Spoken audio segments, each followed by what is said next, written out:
បើអ្នកបាត់បង់អ្វីៗគ្រប់យ៉ាងកុំអាលអស់សង្ឃឹមអីអ្នកនៅសល់ថ្ងៃនេះនិងថ្ងៃស្អែកសម្រាប់សាងជីវិតថ្មីរឿងកន្លងផុតទៅហើយកុំស្ដាយវាអីស្ដាយទៅត្រឡប់ទៅកែអ្វីមិនកើតដដែលកប់វាចោលទៅអនាគតភ្លឺស្វាងកំពុងរង់ចាំអ្នកបើអ្នកចាប់ផ្ដើមពីថ្ងៃនេះទៅហើយកុំខ្មាស់កុំអៀនកុំទួនជ្រាយកុំខ្លាចគេថាអីត្រូវប្រឹងធ្វើឲ្យអស់ពីចិត្តពីថ្លើមឲ្យដូចជាឈូកដុះចេញពីបឹងភក់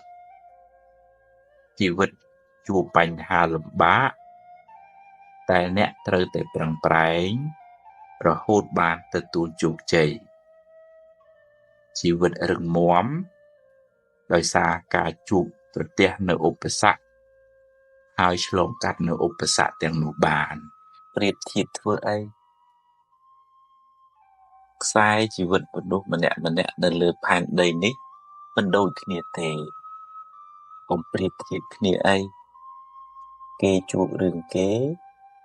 យើងជួបរឿងយើងបើជួបរឿងណាប្រឹងដោះរឿងនឹងទៅហើយដោះបានប៉ុណ្ណាសប្បាយចិត្តនឹងប៉ុណ្ណឹងទៅកុំមួម៉ៅអីមានបានអីផងបានទៅកើតទុកបន្ថែមប៉ុណ្ណោះតែអ្នកអាចរៀនសូត្រពីគេបានខ្លះដែរអ្វីមិនចេះតែបានតាមចិត្តយើងចង់ទេមិនដឹងថាសាងកម្មអីពីមុនមកទើបជួបរឿងមិនល្អច្រើនបែបនេះទ្រាំទៅហើយប្រឹងសាងល្អពីថ្ងៃនេះតទៅកុំអស់សង្ឃឹមកុំស្ដីបន្ទោសថាអំពើល្អមិនឲ្យផលឡើយបើអ្នកព្រោះស្រូវថ្ងៃនេះអ្នកមិនអាចទៅច្រូតថ្ងៃស្អែកបានទេបាក់ទឹកចិត្តពេលជួបបញ្ហាច្រើនពេកពេលបាត់បង់មនុស្សជាទីស្រឡាញ់ឬសង្ឃឹមខ្លាំងហើយបែរជាខកបំណងទៅវិញឬឈឺយូរពេកឬប្រឡងធ្លាក់ជាដើមធ្វើឲ្យអ្នកខ្លះស្លុតចិត្តខ្លាំងបាត់បង់ស្មារតីគិតអីលែងចេញបែរជាស្រងូតស្រងាត់អស់កម្លាំងលែងចង់ធ្វើអីអស់សង្ឃឹមរហូតដល់អ្នកខ្លះលែងចង់បន្តដំណើរទៅមុខទៀតក៏មានមូលហេតុចម្បងនៃជំងឺបាក់ទឹកចិត្តគឺការមិនព្រមទទួលស្គាល់ការពិតដែលកើតឡើងចង់ឲ្យរឿងបានដូចចិត្តគិតចង់ឲ្យអ្វីល្អដូចដើមដែលសុទ្ធតែជារឿងមិនអាចទៅរួចហើយបើបណ្តែតបណ្ដោយឲ្យចិត្តបន្តក្រៀមក្រំយូរទៅចិត្តអ្នកនឹងកាន់តែដុនដាបទៅមិនខានប្រហែលជាដល់ពេលដែលអ្នកត្រូវសម្រាកពីការងារខ្លះបន្ថយសម្ពាធខ្លះមានពេលសម្រាកឲ្យបានគ្រប់គ្រាន់ហូបឲ្យបានត្រឹមត្រូវគេងឲ្យសមល្មមបើអម្រែកធ្ងន់ពេកអ្នកត្រូវចោលរបស់មិនសំខាន់ចេញខ្លះទើបបានស្រាលខ្លួនហើយធ្វើដំណើរបានឆ្ងាយយ៉ាងណាមិញបើចង់ឲ្យចិត្តបានធូរស្រាលអ្នកត្រូវតែបោះចោលរឿងខ្លះដែលមិនសំខាន់ចេញពីចិត្តរៀនដោះលែងខ្លួនអ្នកពីអតីតកាលរឿងណាហួសហើយឲ្យវាហួសទៅចុះកុំសូវក្រឡេកមើលវាច្រើនពេក មានស្មារតីទាញចិត្តឲ្យមកគិតរឿងល្អរឿងបច្ចុប្បន្នរឿងដែលត្រូវធ្វើពេលនេះរឿងចាស់ឲ្យវាចប់ទៅចុះខ្មោចកប់ហើយកុំគោះមកហាត់អីអ្នកអាចចាប់ផ្ដើមសារជាថ្មីគ្មានអ្វីត្រូវស្ដាយហើយក៏គ្មានអ្វីត្រូវខ្មាស់អៀនដែរហើយកុំសូវខ្វល់ខ្វាយនឹងពាក្យសម្ដីគេច្រើនពេកអ្នកជាអ្នកទទួលខុសត្រូវលើជីវិតអ្នកអនាគតនឹងអាចប្រសើរបើអ្នកប្រឹងប្រែងក្នុងថ្ងៃនេះសូមផ្ដាំដល់អ្នកមានវិបត្តិទាំងឡាយថាបើខូចចិត្តហាមហូបគ្រឿងស្រវឹងឬប្រើគ្រឿងញៀនវាជួយរុញអ្នកឲ្យធ្លាក់ទៅកាន់តែជ្រៅរហូតហៅលែងឮជីវិតខ្ញុំជួបបញ្ហាច្រើនម្ល៉េះអ្នកណាក៏មានបញ្ហាដែរតិចច្រើនតាមកម្មរបស់ខ្លួននិងតាមកម្រិតនៃការអប់រំចិត្តរៀងៗខ្លួនបើបាបចាស់ច្រើនថែមទាំងមិនបានអប់រំចិត្តទៀត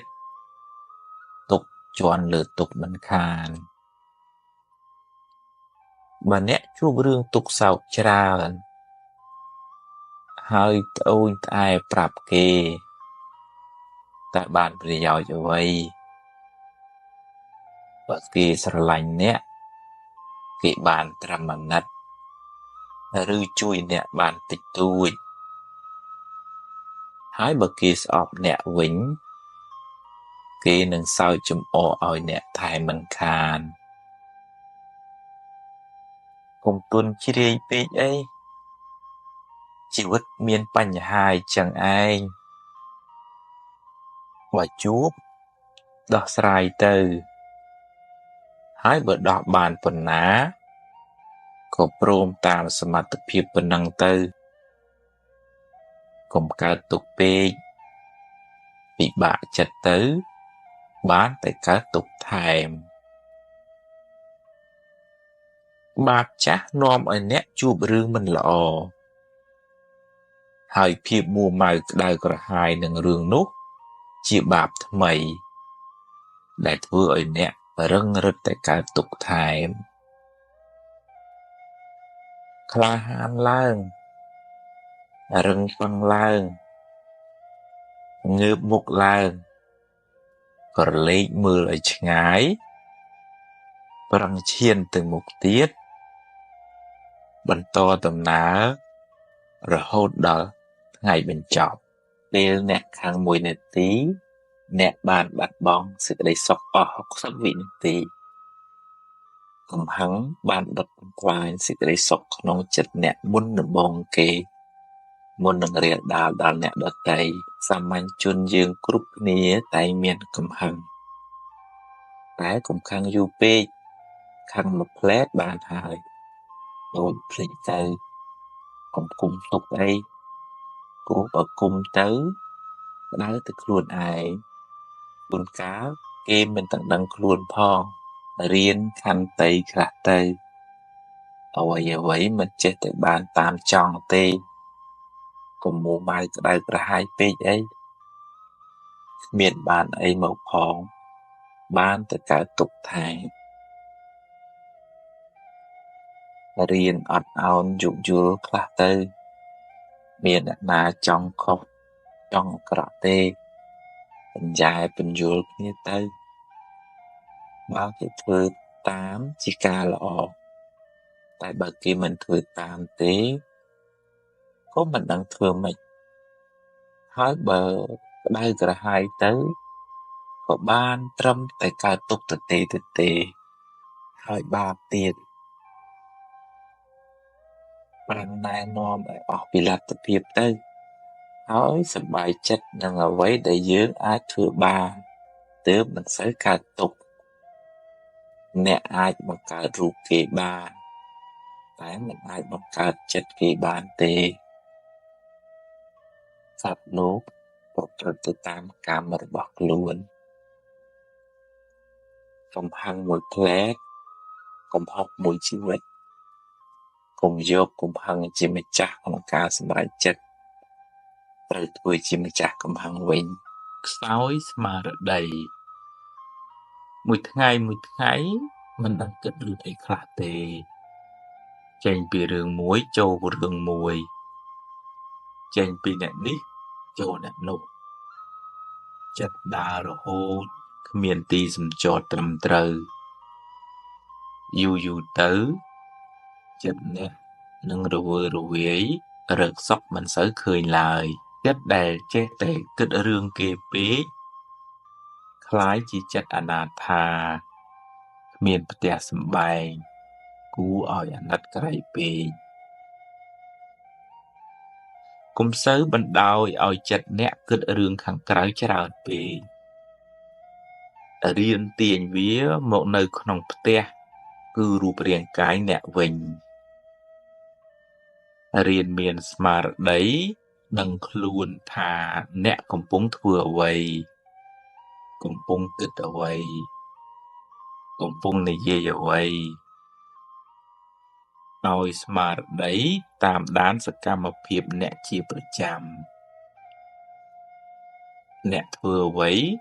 ក៏មានស្មារតីដឹងខ្លួនថាអ្នកកំពុងធ្វើកិច្ចការងារនោះម្យ៉ាងទៀតទម្លាប់តាមដានចិត្តអ្នកវាគិតរឿងល្អក៏ដឹងថាវាគិតរឿងល្អវាគិតរឿងមិនល្អក៏ដឹងថាវាគិតរឿងមិនល្អ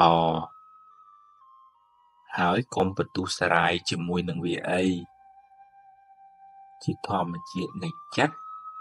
តែងតែគិតរឿងល្អខ្លះមិនល្អខ្លះអីចឹងឯង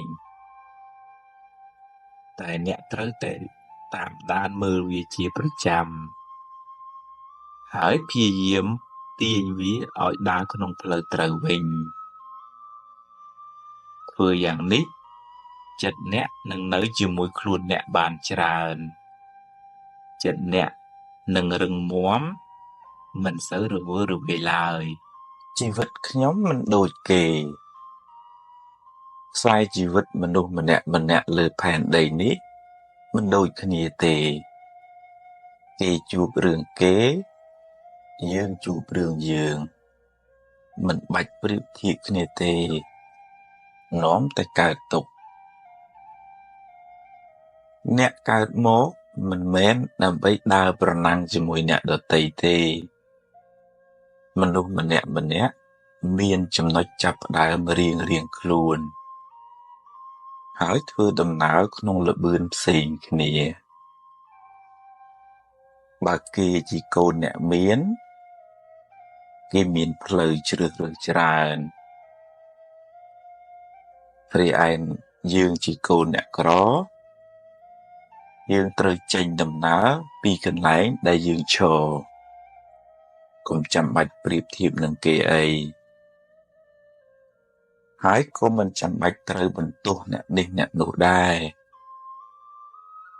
ធម្មជាតិនៃជីវិតគឺខុសគ្នាចឹងឯងមនុស្សម្នាក់មានបញ្ញាស្មារតីផ្សេងគ្នាហើយល្បឿននៃជីវិតក៏ផ្សេងគ្នាដែរម្យ៉ាងទៀតទីផ្ដាច់ព្រាត់ក៏នៅកន្លែងផ្សេងគ្នា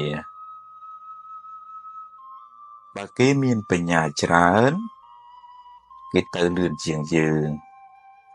គេទៅដល់ទីព្រាត់មុនយើងគ្មានអ្វីត្រូវប្រណាំងគ្នាទេមុនសន្សំមកផ្សេងគ្នាតែយើងក៏ត្រូវរៀនសូត្រពីគេដែរហើយប្រឹងឲ្យអស់ពីសមត្ថភាពរបស់យើង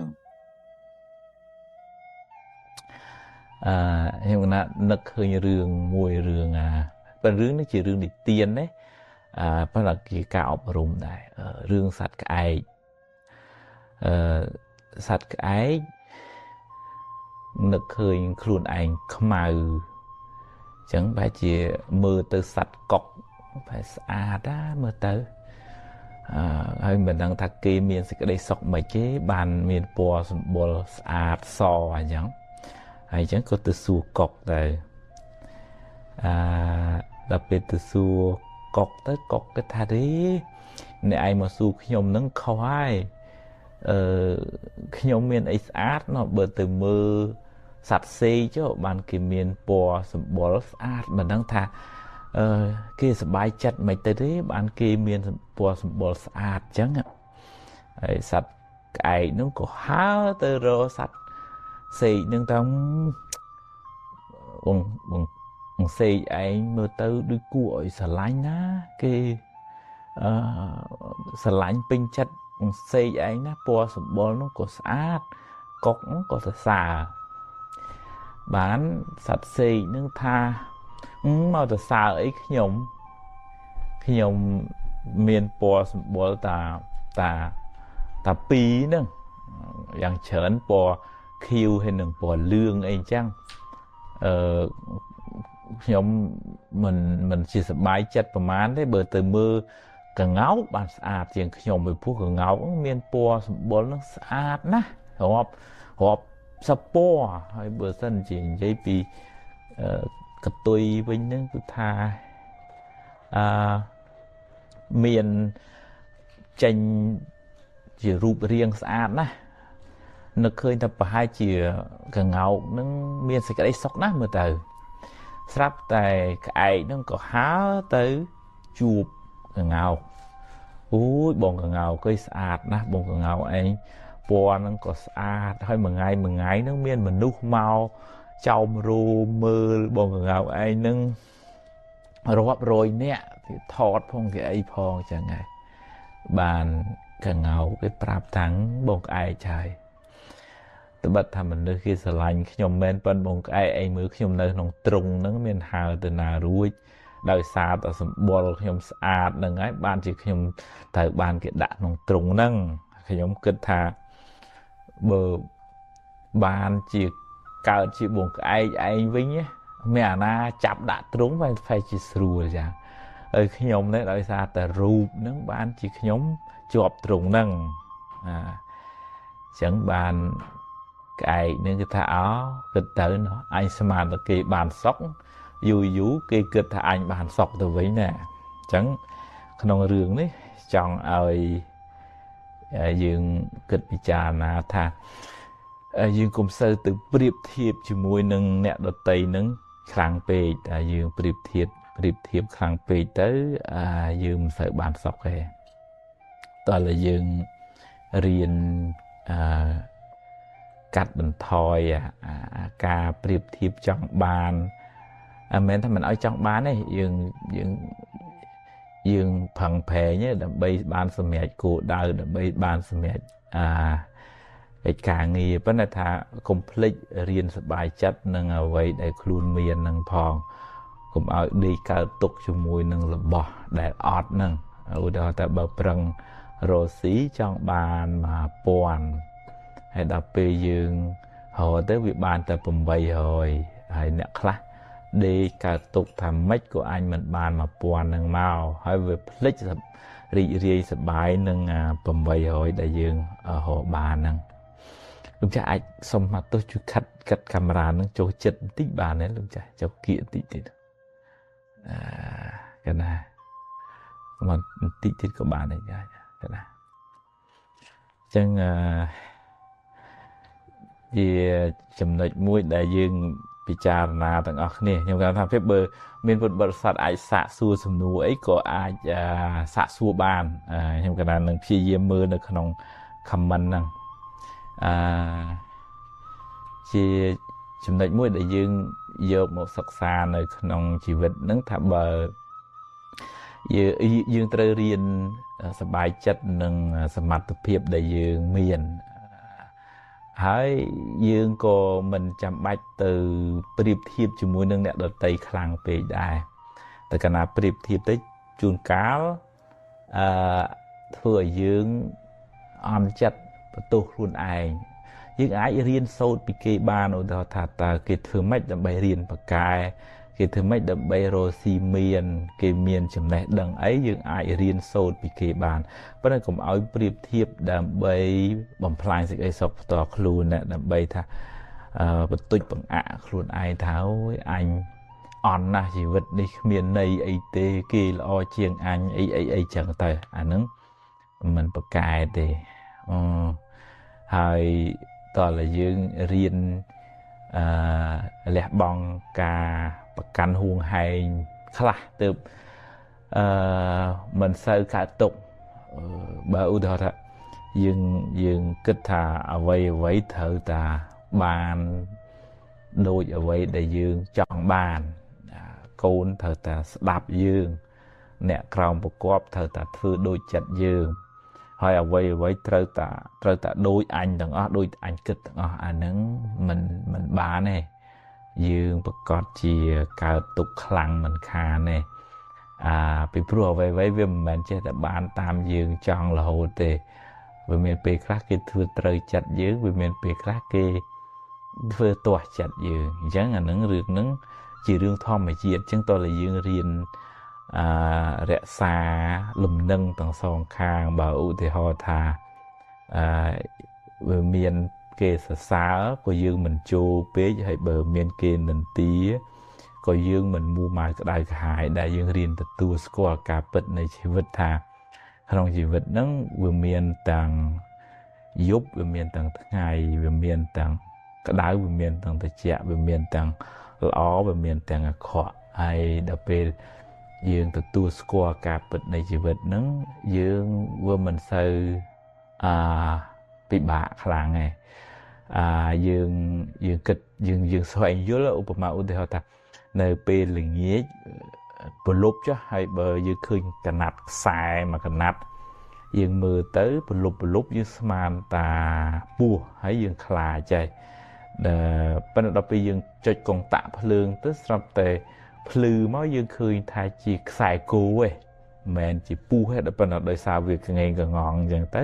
យើងស្មានថាជាពស់អញ្ចឹង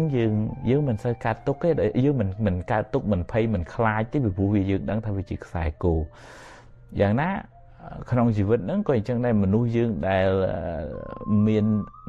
ល្ងងច្រើនណា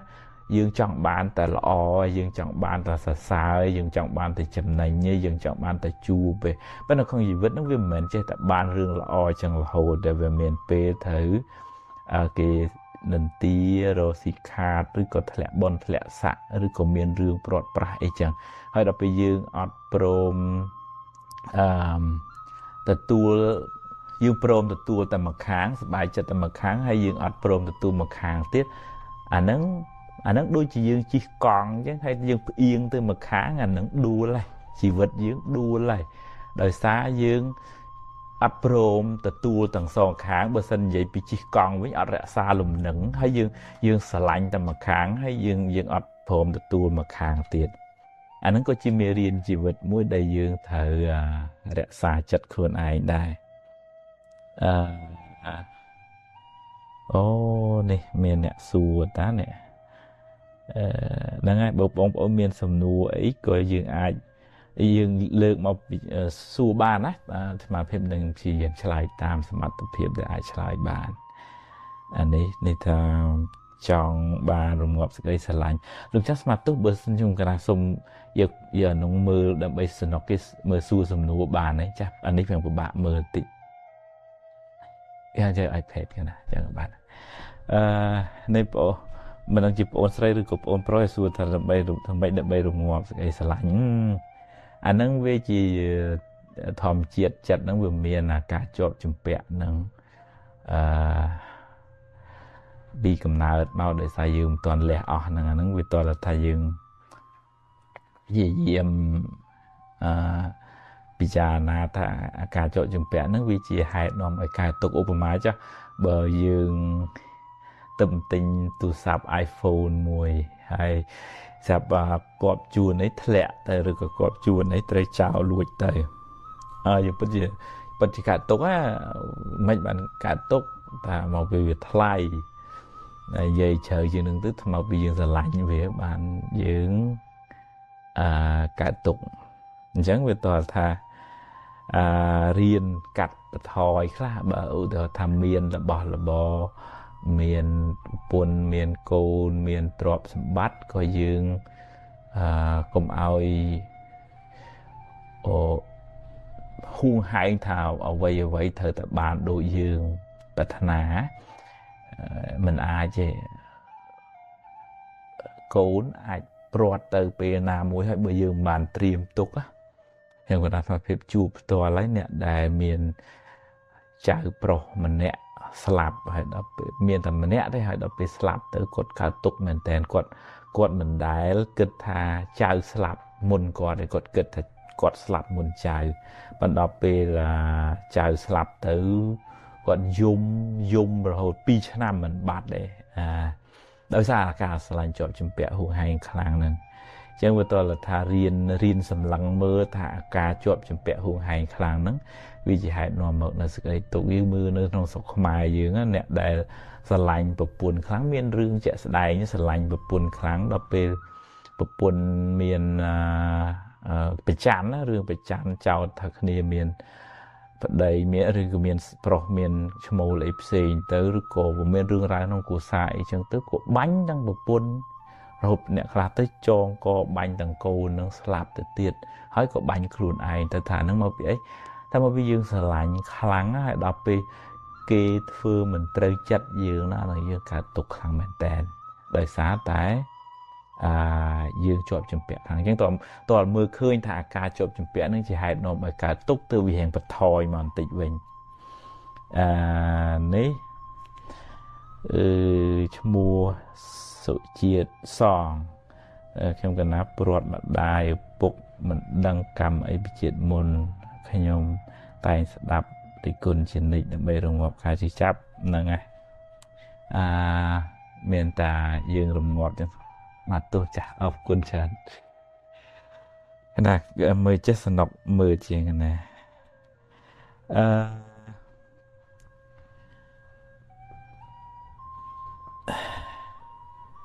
ហ្នឹងហើយខ្ញុំកណ្ដាលអាភិបព្យាយាមឆ្លើយចាស់តាមសំណួរដែលពុទ្ធបរិស័ទអាចសួរបានពីរឿងការព្រាត់ប្រាសនេះគ្មានអ្នកណាអាចជៀសផុតបានទេវាជារឿងធម្មជាតិចឹងដើមឈើវាដុះហើយវាគង់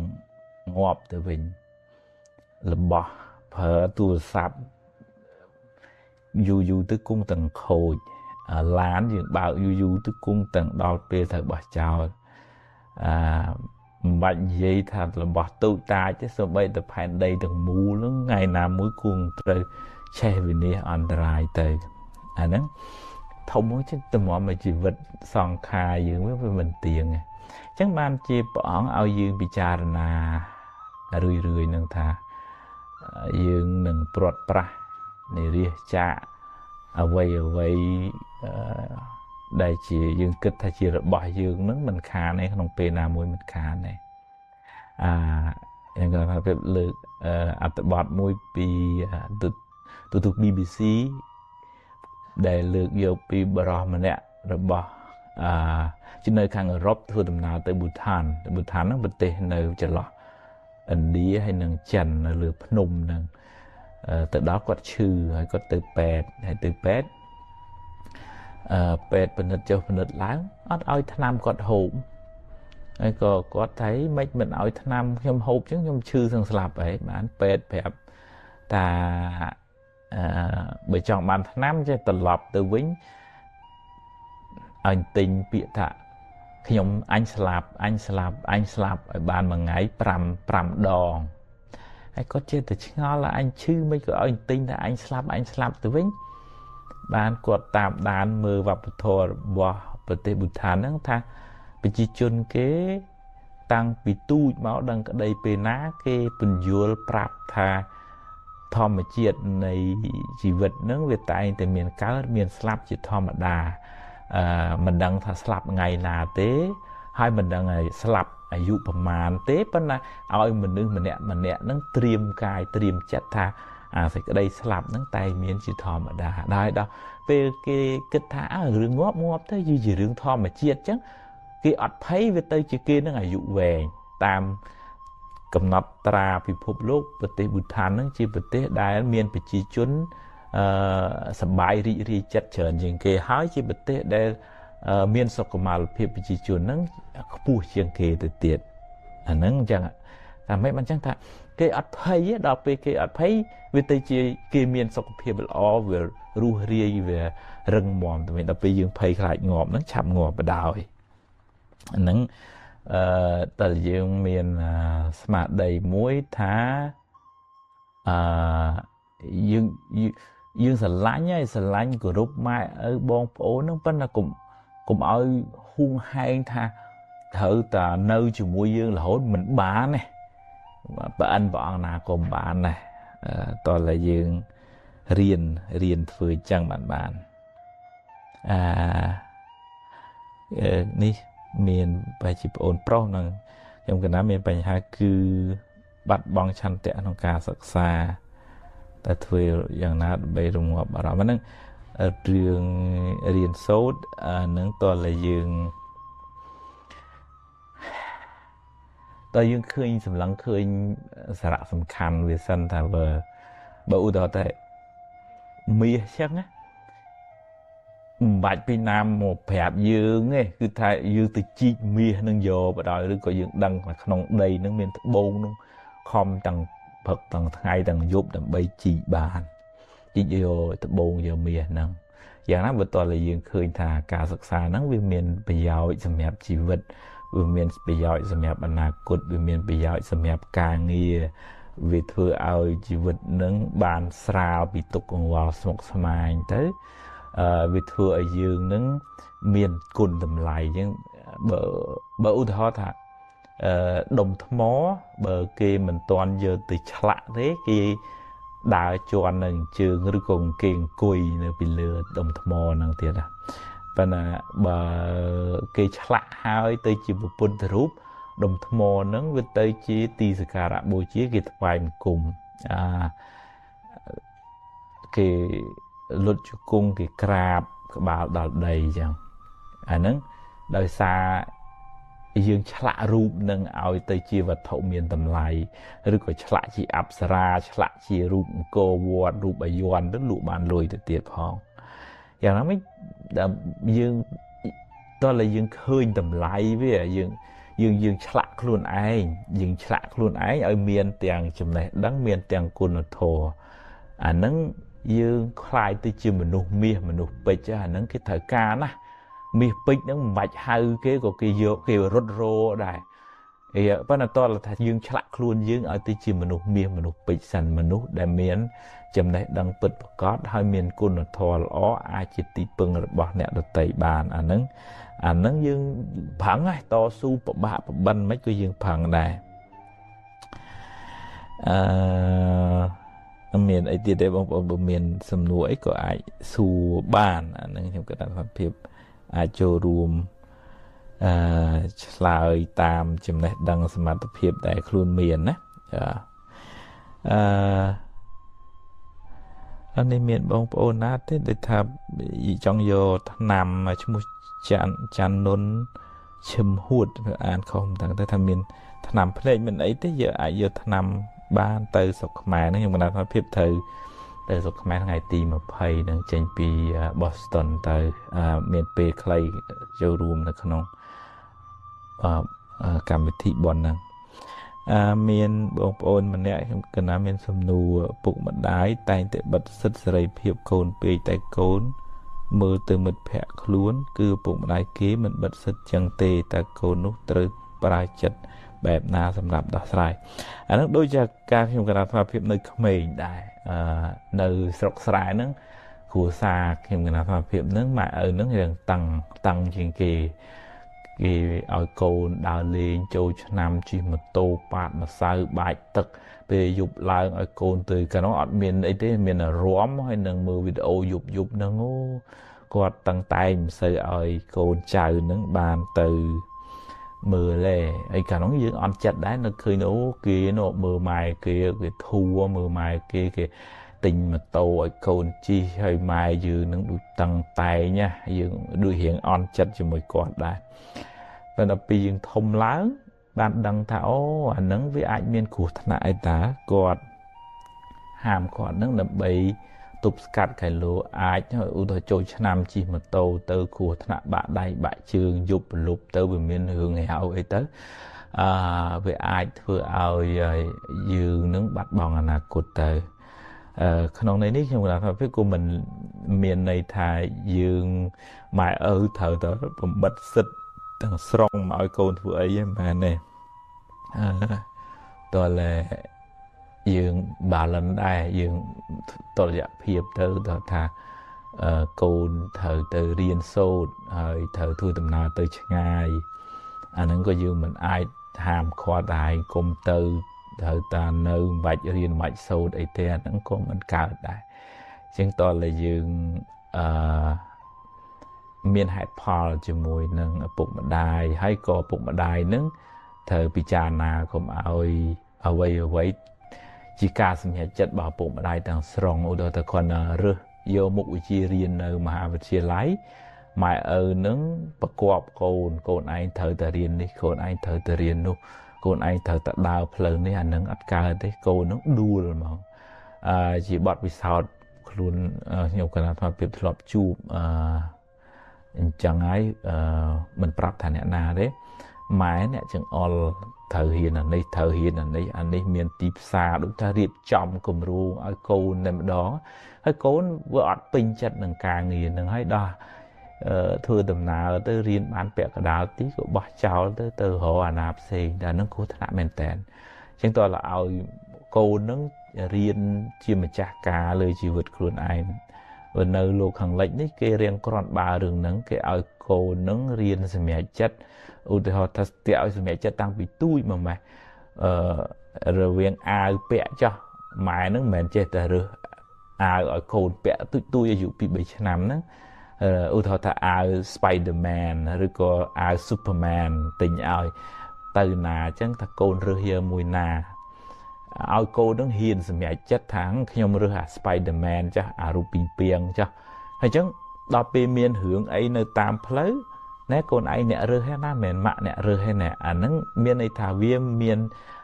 សិទ្ធិលើជីវិតខ្លួនឯងនឹងរៀនឲ្យវាធ្វើម្ចាស់ការលើជីវិតខ្លួនឯងឧទាហរណ៍ថាកូនដួលអញ្ចឹងទៅចោះស្រាប់បើយើងនឹងខ្លាចកូននេះមិនអួយយើងទៅលើកទៅបីទៅអីមិនមែនថាមិនឲ្យធ្វើអញ្ចឹងទេប៉ុន្តែគេសុខចិត្តថាកូនងើបមកដួលនឹងមានន័យថាឲ្យកូននឹងប្រាំងពីព្រោះជីវិតនឹងវាមិនមែនមានគេមកលើកបីឯរហូតចឹងទេត្រូវកូននឹងត្រូវ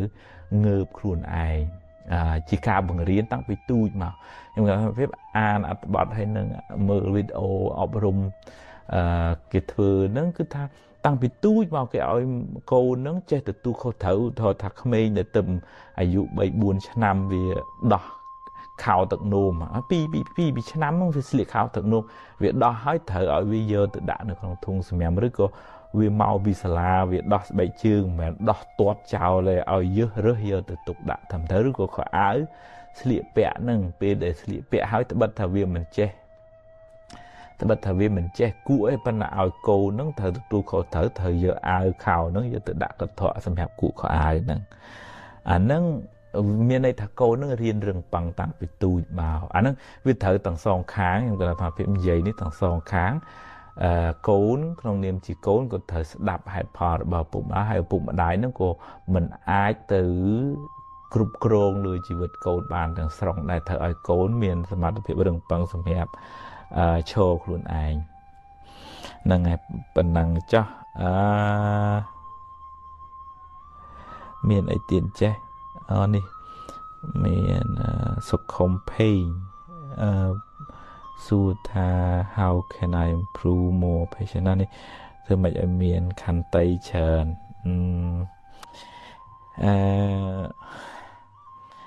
តើយើងដឹងថាខឹងវាពិបាកខឹងវាក្តៅក្រហាយពិបាកដុតខ្លួនឯងហ្នឹងតើយើងដឹងថាកំហឹងហ្នឹងវាជារឿងមិនល្អយើង កុំឲ្យតម្លៃកំហឹងថាអូដោយសារតែអញដាក់វាប្រើដោយសារតែអញជេរវាបានវាខ្លាចអញអាហ្នឹងចេះតែប្រើទៅទៀតណាប៉ុន្តែអ្នកកើតទុកវាមួម៉ៅក្អៅក្រហាយកើតទុកតែខ្លួនឯងហ្នឹងអ្នកដែលខឹងច្រើនហ្នឹងតែជាងឧទាហរណ៍ទៅបើយើងដឹងថាបន្លែហ្នឹងមានជាតិគីមីយើងខ្លាចមកយើងជៀសវាងហ្មងយើងអត់ចង់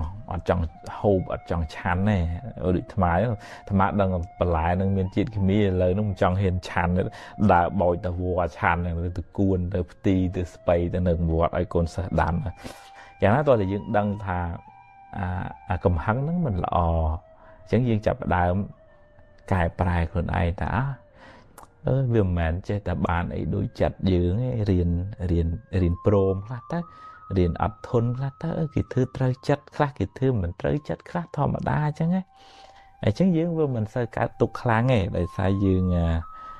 ងព្រមយើង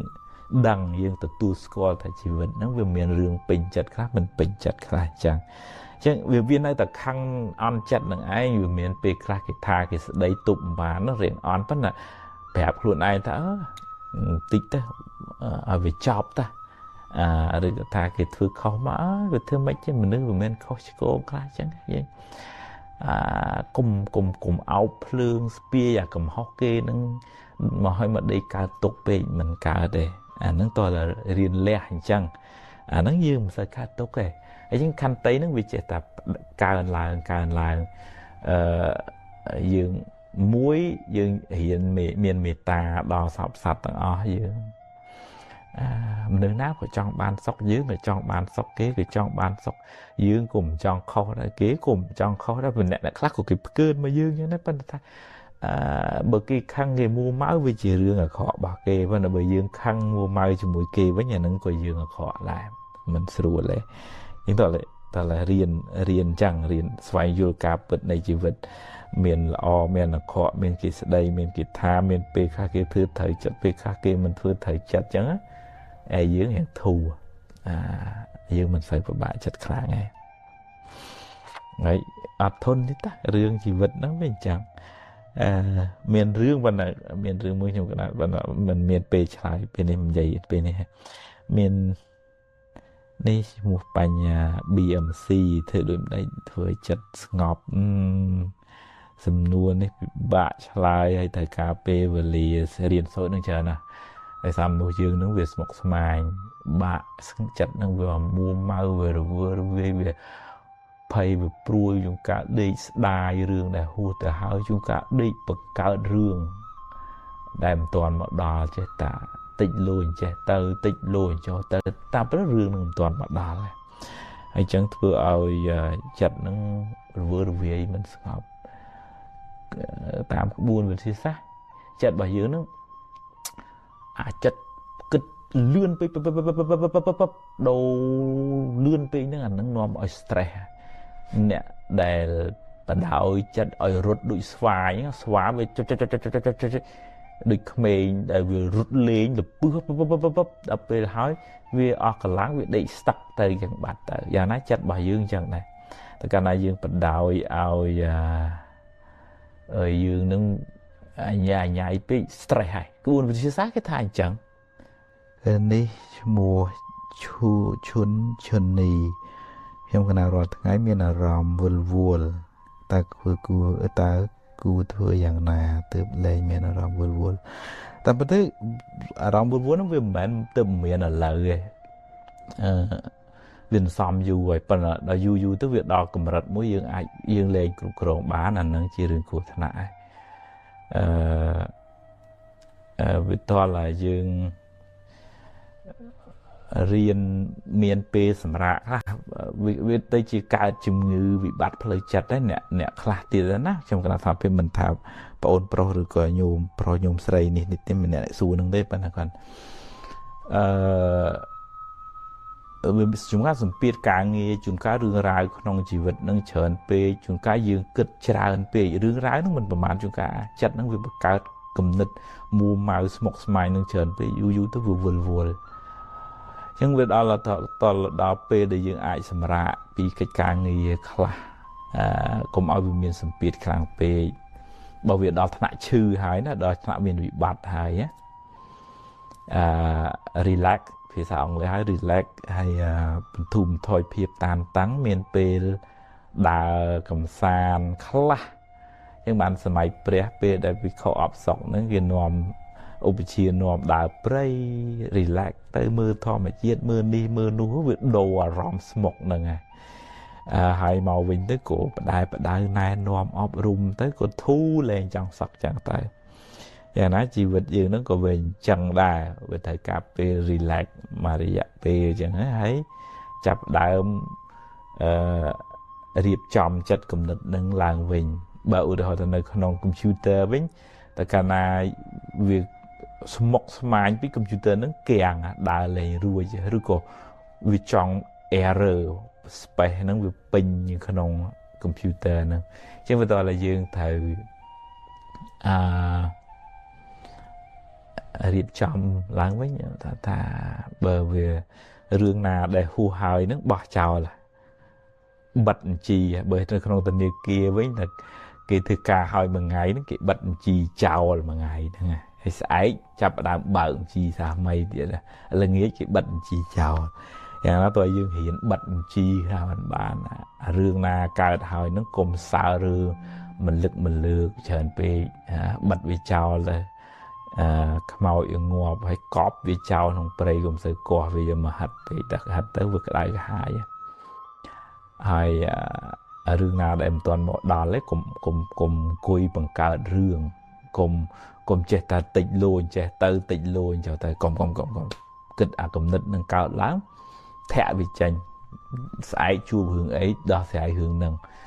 ថ្ងៃហ្នឹងផឹងធ្វើការឲ្យអស់ពីសមត្ថភាពបណ្ណាប៉ុណ្ណឹងហើយថ្ងៃស្អែកជួបរឿងល្អក៏ទទួលជួបរឿងមិនល្អក៏ព្រមទទួលហើយទម្លាប់គិតមួយណាឲ្យប្រកបជាមួយនឹងកុំយករឿង100មកគិតក្នុងពេលតែមួយវាវល់ហ្នឹងហើយយើងកុំខ្លាចទៅក្រៃលោកវាមិនបានដូចចិត្តទៅឲ្យជុំចិត្តទៅពិបាកវេទនាចិត្តខ្លួនឯងហ្នឹងទៅអាហ្នឹងវេទនាតែខ្លួនឯងមានបាក់វេទនាពីណាអញ្ចឹងក៏ខ្ញុំគាត់ថាវានិយាយដោយសង្ខេបនេះមិនអាចនិយាយខ្លីប៉ុណ្ណឹងឲ្យដោះស្រាយរឿងវិលនឹងបានទេបើតើរៀនលះខ្លះទៅរៀនបិទបញ្ជីរឿងចាស់ចោលខ្លះទៅហើយធ្វើដោយធនាគារចាំស្អែកបើកបញ្ជីសារថ្មីទៅស្អែកជួបរឿងអីដោះស្រាយរឿងហ្នឹងហើយថ្ងៃណាត្រូវធ្វើអីថ្ងៃហ្នឹងត្រូវធ្វើអីធ្វើឲ្យហើយកុំច្បោកច្បល់គ្នាពេកហើយនឹងរៀនស្ដាប់ធម៌ហើយនឹងរៀនធ្វើសមាធិក៏ជួយធ្វើឲ្យយើងគ្រប់គ្រងចិត្តគ្រប់គ្រងអារម្មណ៍យើងនឹងបានច្រើនដែរមានពេលក៏អាចធ្វើសមាធិល្អមែនតើសមាធិတော့មានកន្លែងមានគ្រូអីចឹងណែនាំអញ្ចឹងទៅបានអាចធ្វើបានល្អ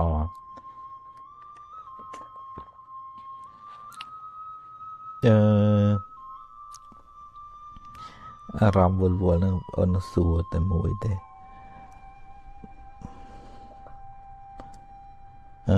មើលមានអីទៀតបើយើងធ្វើអ្វីចេះតែខុសមិនត្រូវចិត្តយើងមកពីយើងមានកម្មឬយ៉ាងណាគុណចាស់កំហុសនោះវាអាចកើតមកពីយើងល្ងងយើងអត់ដឹងថានឹងវាខុសដល់ថាយើងបើកឡានspeed chứ dương ở đăng ra cái này nó cái ai học sập dương đã 80 bật lì phá dương tại nó dương thừa khó mùi dương tại rồi cái thà tới châu nông hàng kia để cho dương bạn ắt khơi nhà cái này cái bằng lùi với dương đã châu flog tới cái hai đấy toàn bằng lùi nhom thế nó tới châu hàng một phé dương ở đắng đai châu thợ hụt màហ្នឹងកំហុសវាអាចកើតមកពីអាភាពល្ងងខ្លៅហ្នឹងគាត់ថាបានហើយអត់មានអីត្រូវមួម៉ៅទេអាហ្នឹងបើថាខុសទេកែទៅយើងធ្វើម៉េចសុំទោសឲ្យខ្ញុំមិនបានដឹងពីការងារខ្ញុំគាត់ថាភាពមកអាមេរិកនេះឧទាហរណ៍ទៅអាកន្លែងគេពី immigration ពួកអន្តោប្រវេសន៍ឆែកនេះឥឡូវពីមុន បលិសអ្នកមើលសម្បត្តិមើលស្នាមអីឥឡូវគេឲ្យយើងទៅចុចអីគេក្នុងខ្លួនឯងហើយយើងមិនចេះយើងធ្វើម៉េចអាហ្នឹងមានតែទៅសួរគេអញ្ចឹងណាយើងមិនចេះមិនមែនតែយើងចេះស្អីគ្រប់រឿងណាអត់ទេអាហ្នឹងដំណើរជីវិតហ្នឹងវាមានកន្លែងខ្លះដឹងកន្លែងខ្លះមិនដឹងយើងសួរគេដែរបើខុសយើងសុំទោសគេដែរហើយគេស្ដីឲ្យពី3ម៉ាត់ទៅកុំខឹងទេអាហ្នឹងយើងធ្វើម៉េចយើងល្ងងអញ្ចឹងហើយបើកំហុសមួយទៀតវាអាចកើតមកពីរឿងមានះរឹងត្អឹងកំហឹងយើងចង់ឈ្នះយើងមិនស្ដាប់យើងអាងអញធំអញមេអញខ្លាំងអញបងអញមិនស្ដាប់អស់អាហ្នឹងកំហុសហ្នឹងយ៉ាងធ្ងន់បន្តិចដោយសារយើងយើងមានអាមេរោគមិនល្អនៅក្នុងចិត្តហ្នឹងអាហ្នឹងត្រូវតែលះបង់មកវាអាចដែរក្នុងករណីដែលយើងធ្វើអីយើងចេះតែរស់ស៊ីចេះតែខាត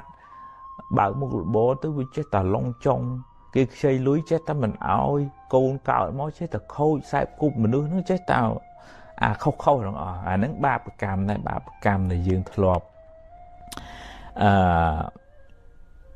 ស៊ីបោកគេអញ្ចឹងថាអាហ្នឹងពីអតីតមកណាអាហ្នឹងយើងរឿងអតីតម្ដងឬក៏ថាសន្យាថាសឲ្យលុយគេសบายចិត្តអញចាំឲ្យអញ$500ថាបើយូរ$500ដូចច្រើនណាអញមិនឲ្យទេអត់ឲ្យតែហ្នឹងរកស៊ីខាតទៅដូចថាទៅចូលបនវិញចូលបនប្រាប់លោកថាខ្ញុំកណាចូល1000ចាំបើយូរទៅដូចច្រើនណាចូលទៅ500វិញណាអាហ្នឹងខាតចឹងទៅអាហ្នឹងចឹងអាហ្នឹងក៏អាចដែរឬក៏ធ្លាប់កັບគេងអីចឹងគេទៅវាជួបតែរឿងមិនល្អចឹងបានតែធ្វើបន់ធ្វើទៀនឬក៏សន្យាអីហ្នឹងត្រូវធ្វើឲ្យបានកុំក្បត់ពាក្យសន្យាហ្នឹងមិនស្រួលទេអាហ្នឹងចូលរួមខ្លីប៉ុណ្ណឹងចុះហើយបើថាខុសហើយក៏ប្រឹងដោះស្រាយទៅកុំមានមានះរឹងត្អឹងនេះមានសុនច័ន្ទធឿនសួរថាលោកម្ចាស់ខ្ញុំកណាមានមន្ទិលកាលពីតូចតែបៀតបៀនជីវិតសត្វដើម្បីចាំជីវិតឲ្យប្រសើររហូតដល់ពេលនេះតែងតែនឹកឃើញនៅអំពើនោះជានិច្ចខ្ញុំសូមសួរលោកម្ចាស់ថាមានវិធីសាស្ត្រណាកុំឲ្យនឹកឃើញតើកម្មបៀតបៀនជីវិតនោះមានទោសកម្រិតណាហើយមានវិធីសាស្ត្រណាអាចលុបទោសនោះនឹងឧទ្ទិសកុសលដល់សត្វទាំងអស់នោះបានទេណាអានឹងបើកូនអ្នកនៅពេញយ៉ាងធូរទីបើកូនអ្នកស្រែខ្ញុំថាភាពក៏មានរឿងអញ្ចឹងប្រហែលនឹងរឿងនឹងដែរដោយសារតែយើងជាកូនអ្នកស្រែចំការវាសិតតែប៉ះពាល់ជីវិតក្តាមខ្យងត្រីកែបអញ្ចឹងខ្ញុំបើយើងដេកភ័យឬក៏ស្ដាយយើងមិនដឹងធ្វើម៉េចបើវារឿងហ្នឹងវាហួសទៅហើយយើងតើរៀនធ្វើបុណ្យឲ្យឧទ្ទិសកុសលជូនគាត់ទៅឲ្យផ្សាយមេត្តាទៅខ្ញុំគិតថាពេលតែធ្វើបុណ្យធ្វើទានអីហ្នឹងឧទ្ទិសកុសលដល់សពសត្វទាំងអស់អញ្ចឹងទៅមានកម្មពៀជាមួយគ្នាក្តីមិនមានកម្មពៀក្តីសូមឲ្យមកទទួលបុណ្យហ្នឹងតែយើងមិនដឹងថាធ្វើទៅម៉េចយើងកាយអតីតកាលបកក្រោយក៏បានហើយបើយើងក្តៅក្រហាយយើងស្ដាយក្រោយអាហ្នឹងយើងបានថាបាបថែមឯយើងលុបបាបហ្នឹងបានអត់អាហ្នឹងលុបបានដែរបើយើងក្តៅក្រហាយអាហ្នឹងមានតែបោកបាបថែមអញ្ចឹងយើងកុំក្តៅក្រហាយយើងធ្វើបុណ្យ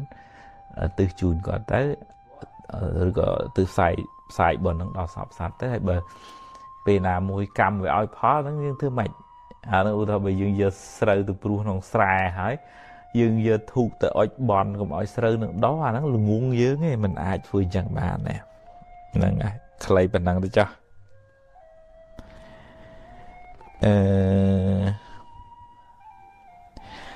មាន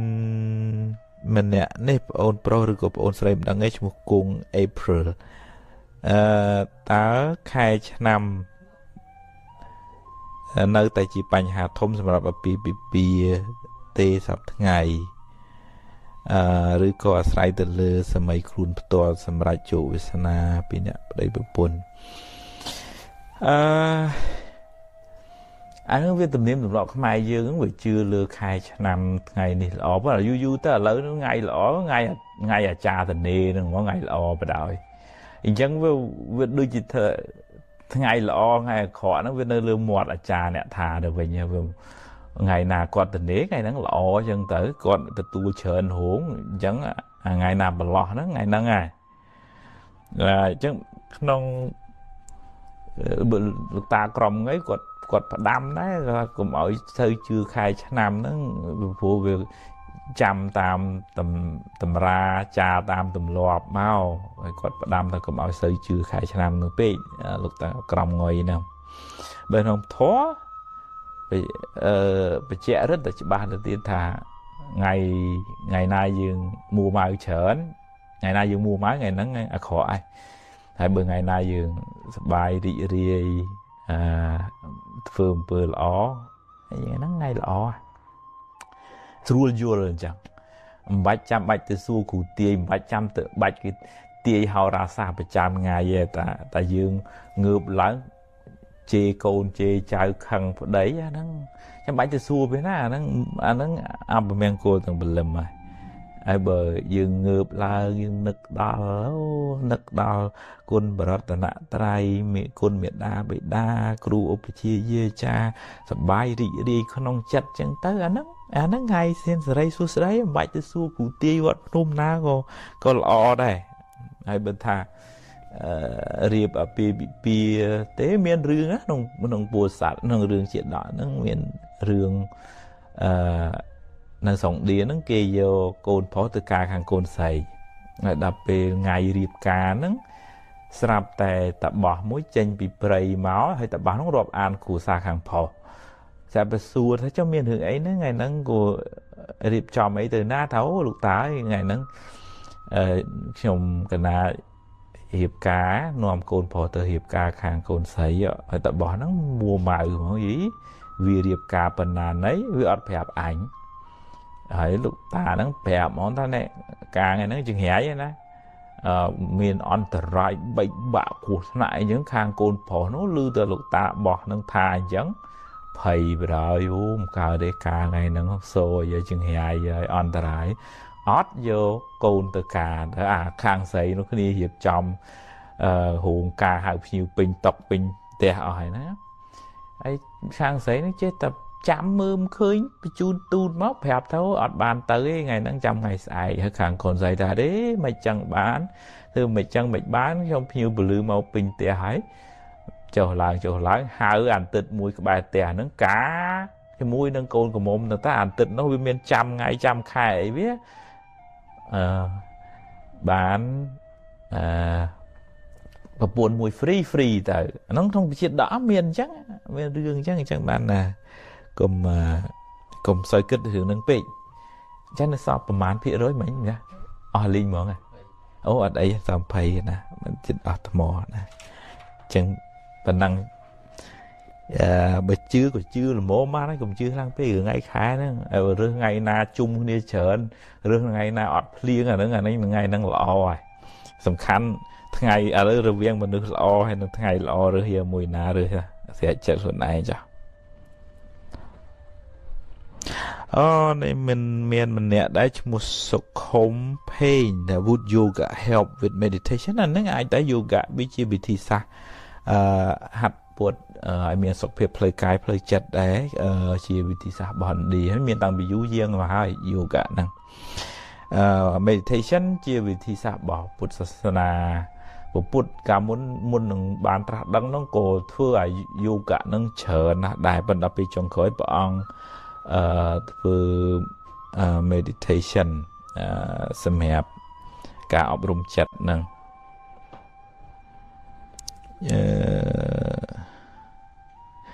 នេះមានប្អូនស្រីឈ្មោះយ៉ាថាតើយើងគួរធ្វើអារម្មណ៍មើលថាតូចមើលពេល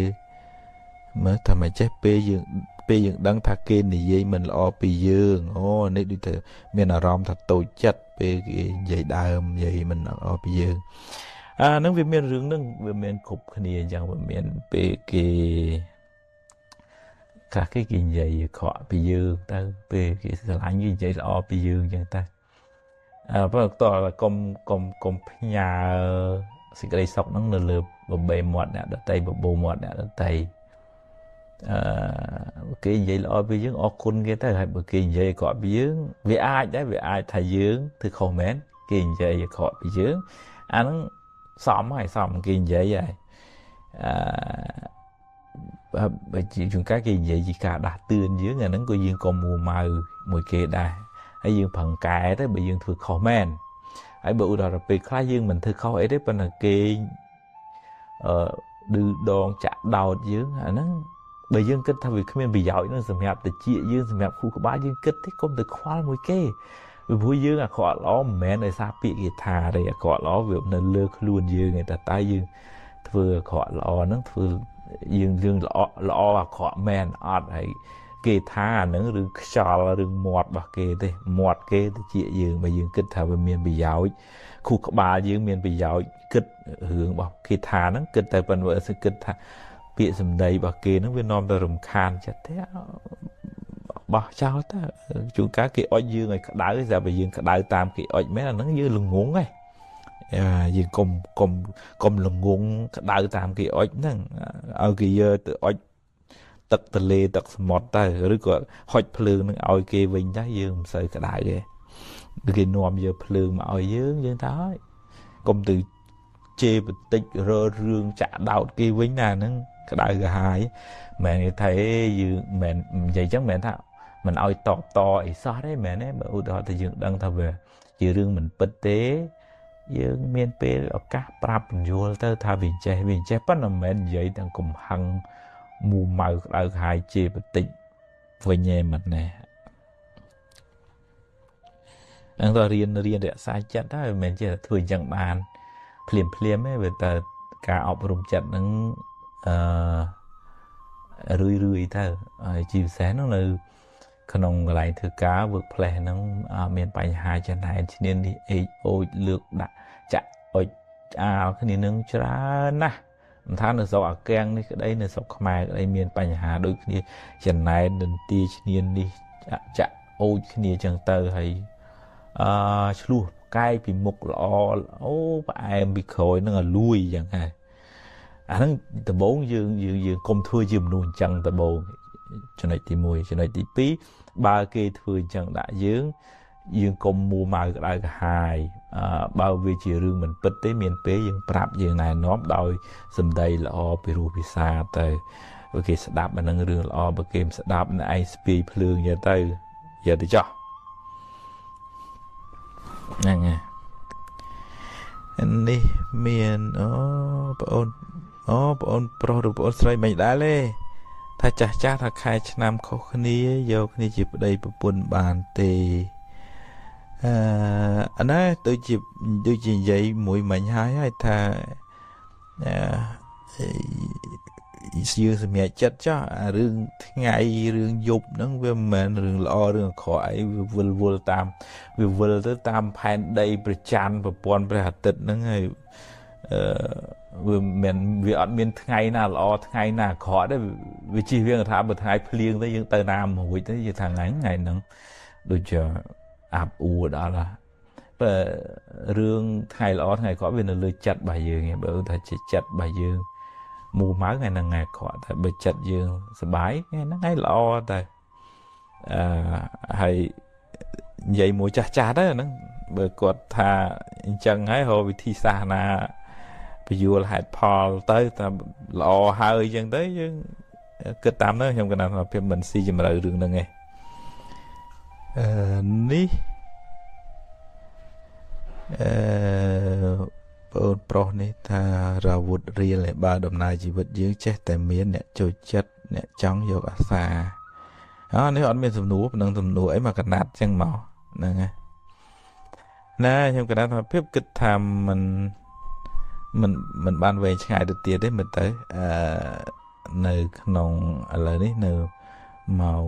7:04 ហើយនៅវត្តលឺពុទ្ធចក្រនៅស្រុកខ្មែរនៅយប់ឯដល់នេះបើខ្ញុំកណាត់ថាភាពគិតថាពធហ្នឹងមានអានុភាពពធហ្នឹងមិនមែនទៅជួយការពារយើងមិនឲ្យស៊ីខាតអីទេវាជីវិតហ្នឹងវាមានតែស៊ីខាតស៊ីចំណេញជារឿងធម្មតាហ្នឹង ប៉ុន្តែពធនឹងជួយឲ្យជីវិតនឹងរឹងមាំកុំឲ្យវាដូចថាស្មុកស្មាញមួម៉ៅក្តៅក្រហាយពធនឹងជួយពង្រឹងប្រាប់ថាណែជីវិតនឹងវាអញ្ចឹងវាមិនល្អមានអាក្រក់វាមានសុខវាមានទុក្ខវាមានជួបវាមានប្រត់អញ្ចឹងខាត់មិនបានទេណាកុំហួងហែងកុំចង់បានតែល្អពេកអាហ្នឹងយើងរឹងមាំក្នុងចិត្តថាយើងជួបរឿងអីចឹងទៅវាជួបរឿងមិនល្អទេអោះធ្វើម៉េចជីវិតនឹងវាជួបរឿងមិនល្អប៉ុន្តែប្រឹងបន្តដំណើរទៅទៀតទៅប្រឹងសាងល្អទៅទៀតទៅហ្នឹងហើយខ្ញុំមានថាភាពចូលរួមប៉ុណ្ណឹងទៅចាស់ហើយព្រោះនៅក្នុងដំណើរចុងក្រោយនេះចា៎ជំរាបជូនបងប្អូនទាំងអស់គ្នាបានជ្រាបពីដំណឹងធម្មទានដែលយើងរៀបចំធ្វើនឹងបើពុទ្ធបរិស័ទមានសិទ្ធិចិត្តខ្លះក៏អាចចូលរួមមិនជាការកបជាអីទេប៉ុន្តែគាត់ថាជាដំណឹងធម្មទានដើម្បីឲ្យបានដំណើរការបានច្រើនទៅទៀតផងគណៈថាភាពនឹងត្រូវសម្រាប់នៅវត្តពលិពុទ្ធចក្រទីក្រុង Lowell នេះដល់ថ្ងៃទី20បានត្រឡប់ទៅស្រុកខ្មែរវិញអញ្ចឹងសូមគេបនចែកបនដល់កណ្ណាគុណចាស់ញាតិញោមទាំងអស់សូមបានសេចក្តីសុខសេចក្តីចម្រើនទាំងអស់អង្គទាំងអស់គ្នាអនុមោទនា